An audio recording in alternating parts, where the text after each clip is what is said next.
Au nom du Père et du Fils et du Saint-Esprit. Amen. Genèse 6, 5, 8. L'Éternel vit que la méchanceté des hommes était grande sur la terre, et que toutes les pensées de leur cœur se portaient chaque jour uniquement vers le mal.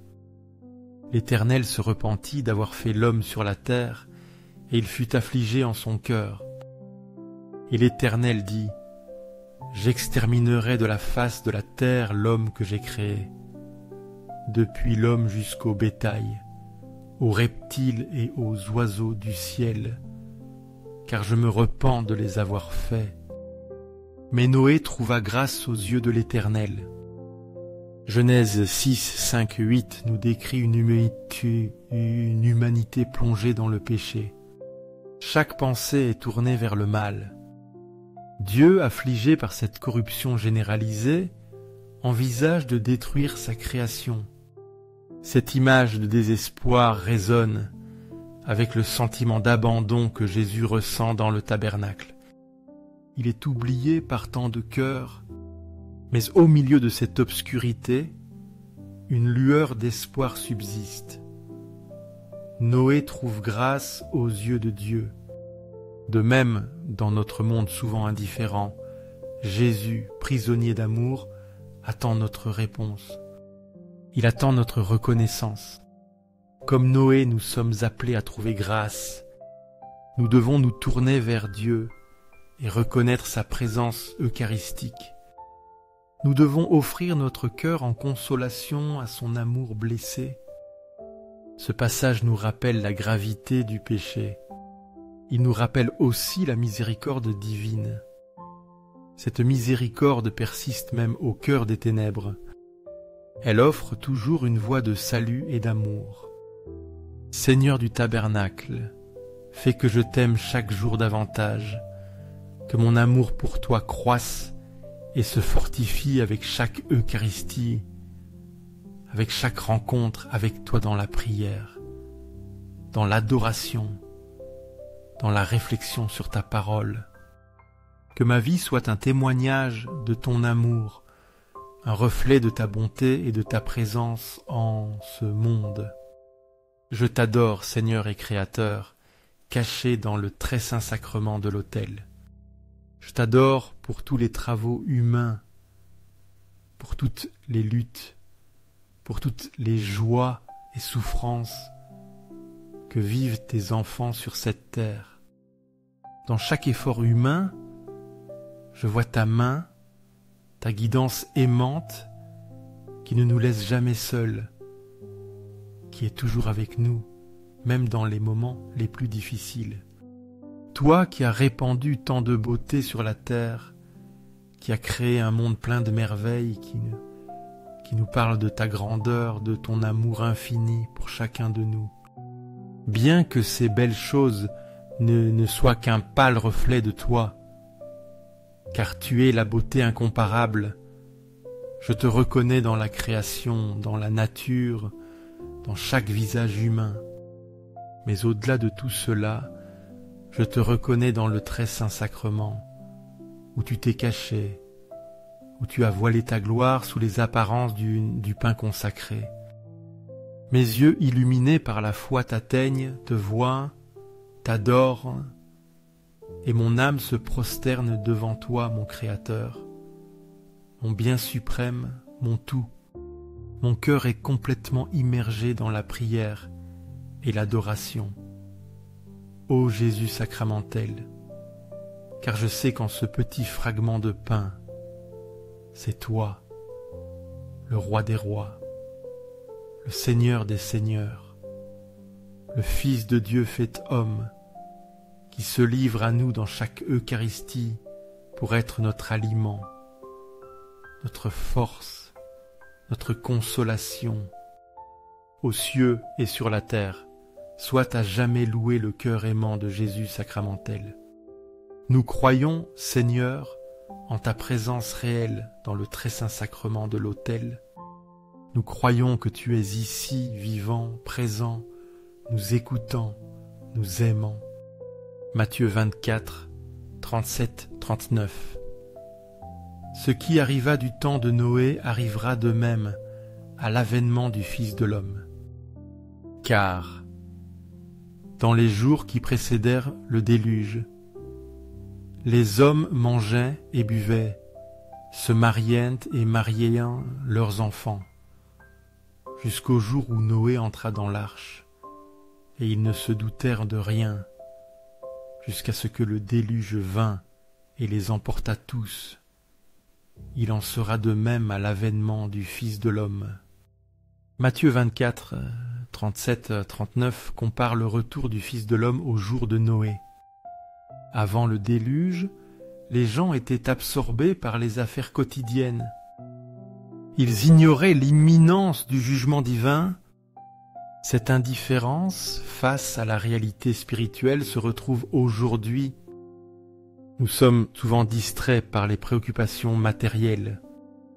Nous oublions la présence réelle du Seigneur au milieu de nous.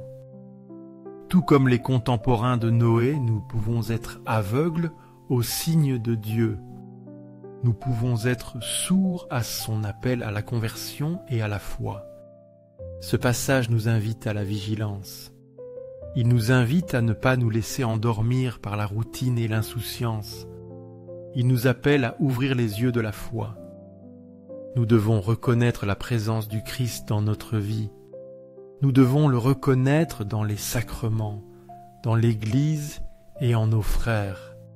Ainsi nous ne serons pas pris au dépourvu lorsque le Seigneur reviendra. Cœur de Jésus, en toi je me confie. Cœur de Jésus, ardent d'amour pour nous, enflamme nos cœurs en ton amour, pour que nous puissions t'aimer comme tu le mérites, pour que nous puissions répondre à ton amour de tout notre être. Cœur de Jésus, convertis les pauvres blasphémateurs, ceux qui ne te connaissent pas, qui ne t'aiment pas, qui te rejettent ou t'ignorent.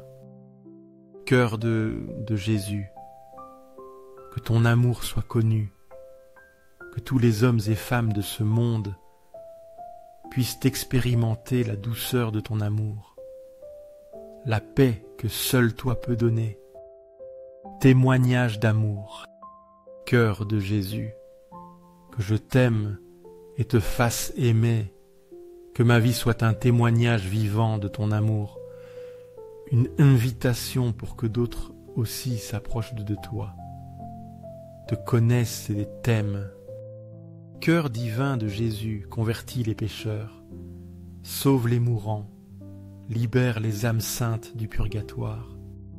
Cœur eucharistique de Jésus, augmente en nous la foi, l'espérance et la charité, les trois vertus théologales qui nous unissent plus étroitement à toi. Cœur sacré de Jésus, aie pitié de nous, de nos faiblesses, de nos fautes, de nos chutes. Doux cœur de Jésus, sois mon amour, sois la raison de mon existence, sois mon guide en cette vie et mon espérance dans la vie éternelle. Doux cœur de Jésus, aie pitié de nous et de nos frères errants, ceux qui ont perdu le chemin, qui sont tombés dans le péché, qui se sont éloignés de toi. Doux cœur de mon Jésus, fais que je t'aime toujours plus et plus, que chaque jour mon amour pour toi grandisse, que jamais je ne me lasse de te chercher, de t'adorer, de te servir. Gloire, amour et gratitude au Sacré-Cœur de Jésus, qui nous a aimés jusqu'à l'extrême, qui a donné sa vie pour nous, qui continue de se donner à nous dans chaque Eucharistie. Ô cœur d'amour, je mets toute ma confiance en toi, car je crains tout de ma faiblesse, mais j'espère tout de ta bonté infinie. Hébreux 11, 7. C'est par la foi que Noé, divinement averti des choses qu'on ne voyait pas encore, ému d'une pieuse crainte, construisit une arche pour sauver sa famille. C'est par elle qu'il condamna le monde et devint héritier de la justice qui s'obtient par la foi. Hébreux 11, 7 souligne la foi de Noé.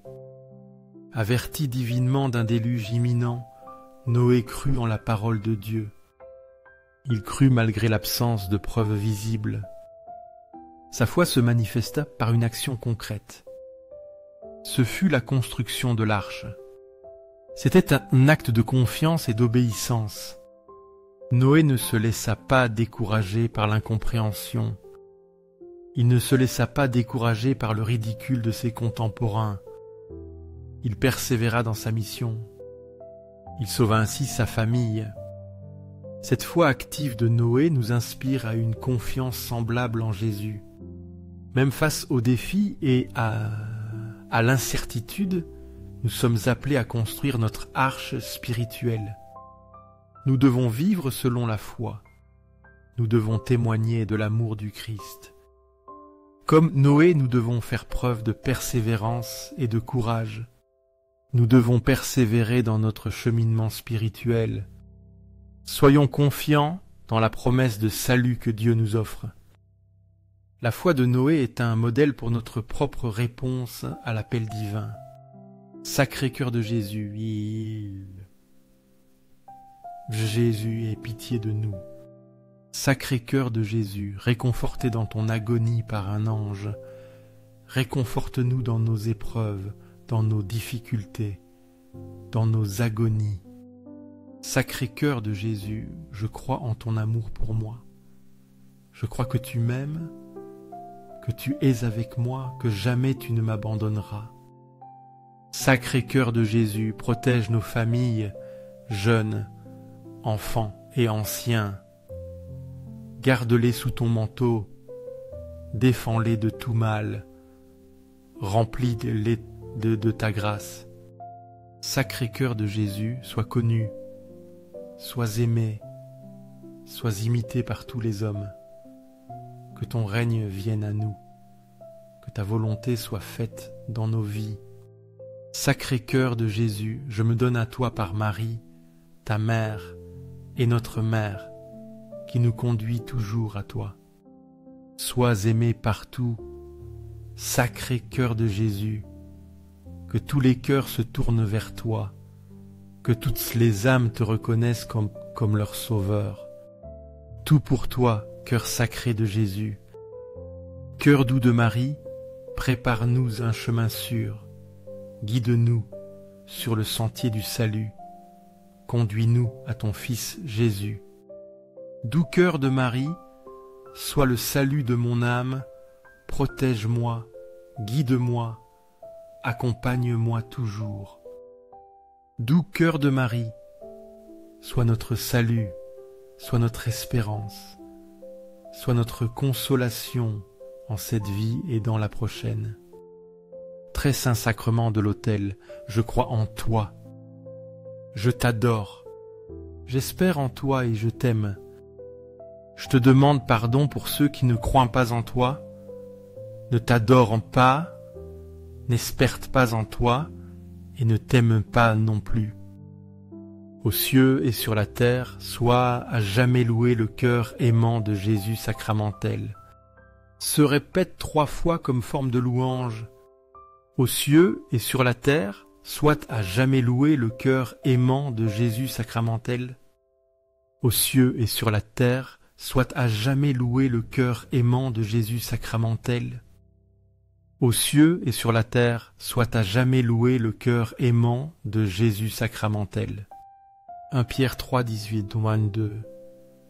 Christ aussi a souffert une seule fois pour les péchés, lui juste pour des injustes, afin de vous amener à Dieu, ayant été mis à mort quant à la chair, mais ayant été rendu vivant quant à l'esprit, lequel esprit il alla prêcher aux esprits en prison, qui autrefois avaient été incrédules, lorsque la patience de Dieu se prolongeait, au jour de Noé, pendant la construction de l'arche, dans laquelle un petit nombre de personnes, c'est-à-dire 8, furent sauvés à travers l'eau.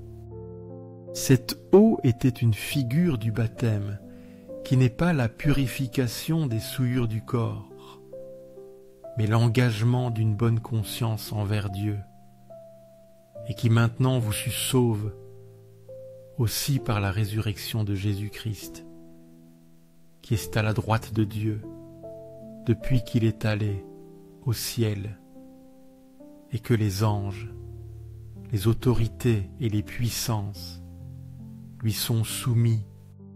1 Pierre 3, 18-22 établit un lien entre l'arche de Noé et le baptême. L'eau du déluge, qui a purifié la terre du péché, préfigure le lot baptismal. Celle-ci nous purifie et nous sauve par la résurrection de Jésus-Christ. Comme Noé et sa famille furent sauvés à travers l'eau, le baptême nous introduit dans une nouvelle vie en Christ. Ce passage souligne le sacrifice du Christ.